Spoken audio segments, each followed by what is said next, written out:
Hey, what's up, everybody? Welcome to G&Hreview. Today we'll do a recap/review of the season 5 of Game of Thrones.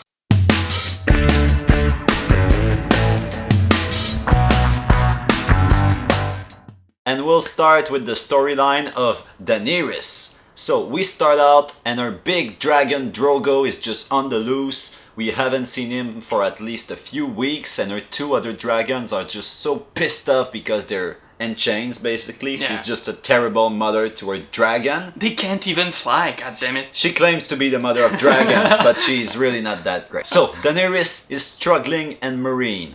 She is trying to keep control of the city and of her people, while the Sons of RP are in revolt. And their revolt grows stronger when Sir Barristan is killed and Grey Worm is seriously injured. Then Dany finally accepts to open the fighting pits, and she accepts to marry one of her advisors.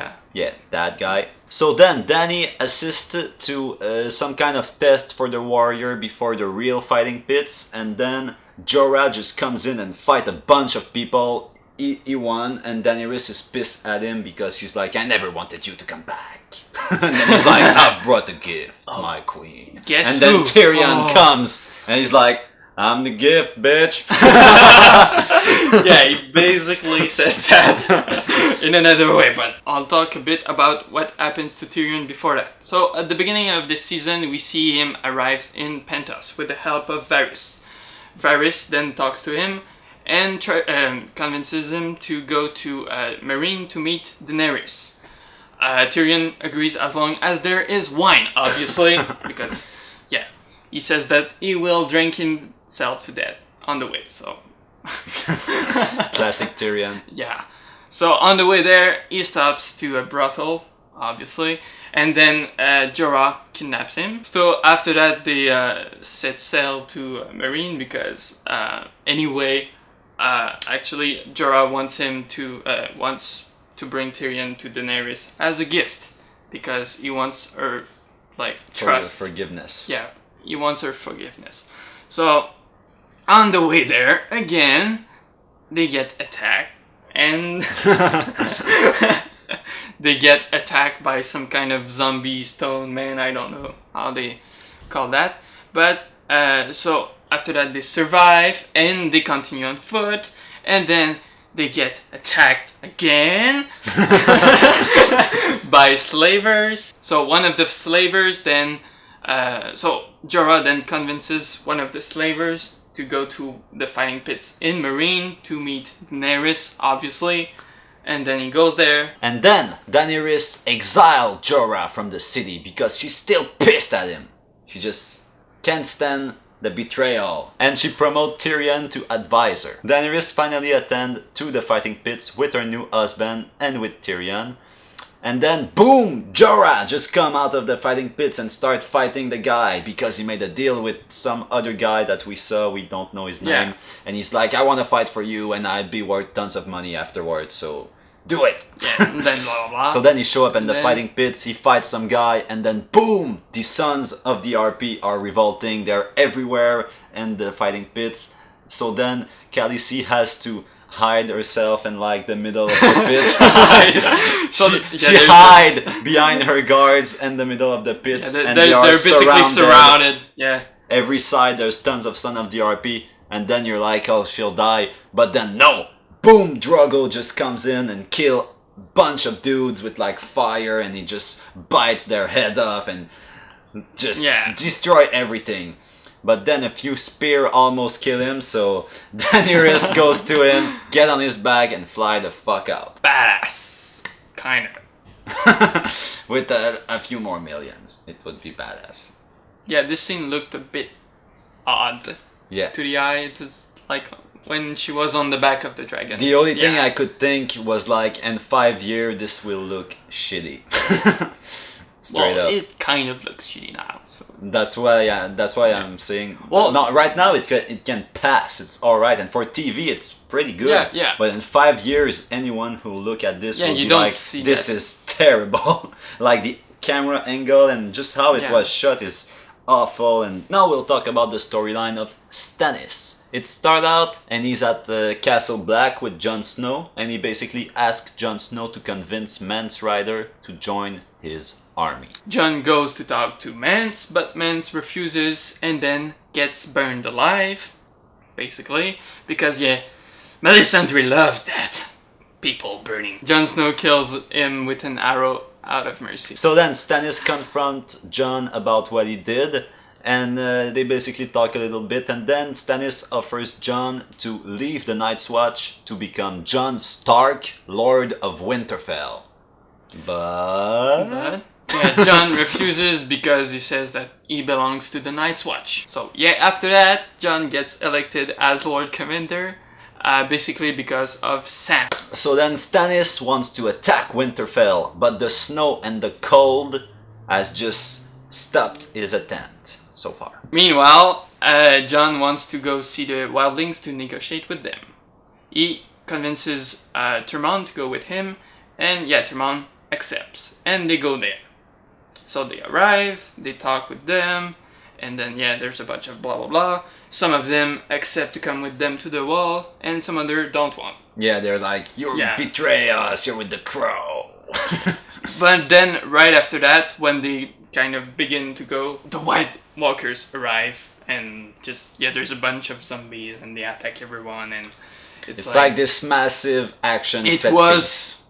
It's hands down the best scene so far in Game of Thrones season 5. Yeah, in the season 5. But it's still a very, very strong scene. Like, it's the opposite of what we've seen so far, which was really slow paced and really building up to not so much. And this was just like deliver. Like, boom! Finally! Great scene! It was this huge battle. action set piece, and it was awesome. Then after that, they go back to the wall. Yeah. With the remaining wildlings. Most of them are killed. Yeah. Are dead. And the meantime, with Stannis, Melisandre tell him that maybe they should kill his daughter for King Blood, to assure victory.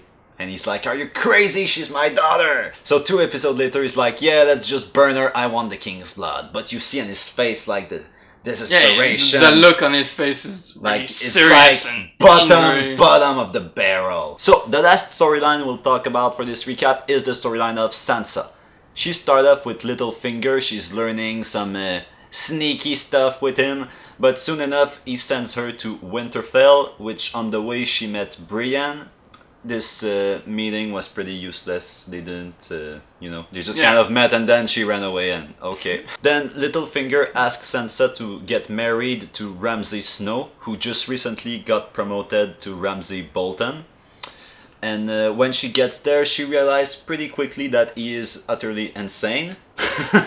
Like worse than Joffrey. He rapes her at their wedding night, which was very controversial. Everybody seems to be like, oh my god, rape in Game of Thrones. It's not really surprising. Yeah, especially it's their wedding night. Of course they're going to have sex. You can call it rape if you want, but that was going to happen anyway. Then also she saw Theon for the first time in a long time. And he is really fucked up, and he keeps saying, I'm not Theon, I'm Reek. I'm Reek. I'm not Theon, I'm Reek. This is the progression of my character. I am Reek. So now we'll talk about our expectation for the season 5 finale, episode 10.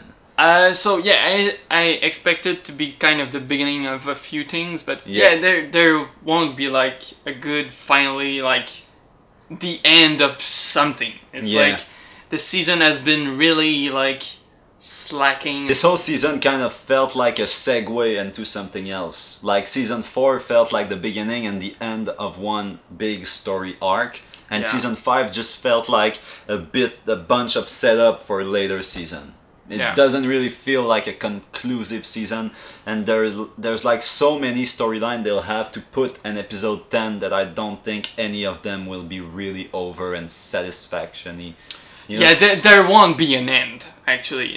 You'll have to continue with season 6 I've read online, there were rumors about cliffhanger, actually, so it might be a big fuck you in our face. I would hate that personally. And when you think about it, there's only 60 minutes left. First of all, Stannis will likely begin the siege on Winterfell. Yeah. And then Jon will do whatever. We won't likely Whatever at see the White Walkers won't be there. No, It's for sure. For sure. I think we might see the trial for Cersei and for the Tyrells. They've been arrested for a few episodes. I think a trial for them wouldn't be out of the question. I think it's possible.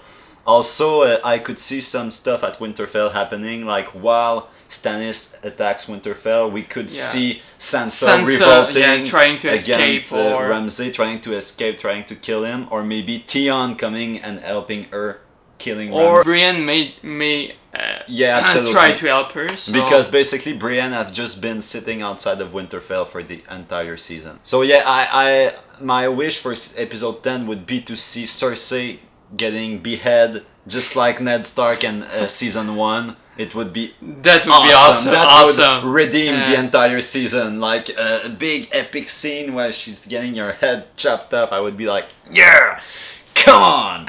It would be really awesome. If you enjoyed this video. So let us know what you thought of our video. Like, comment, subscribe, share, all that good stuff. Yeah, share if you liked it. So please tell us if you agree with our expectation for episode 10, and just tell us if you overall like season 5 of Game of Thrones. Don't forget, this was G&H Review.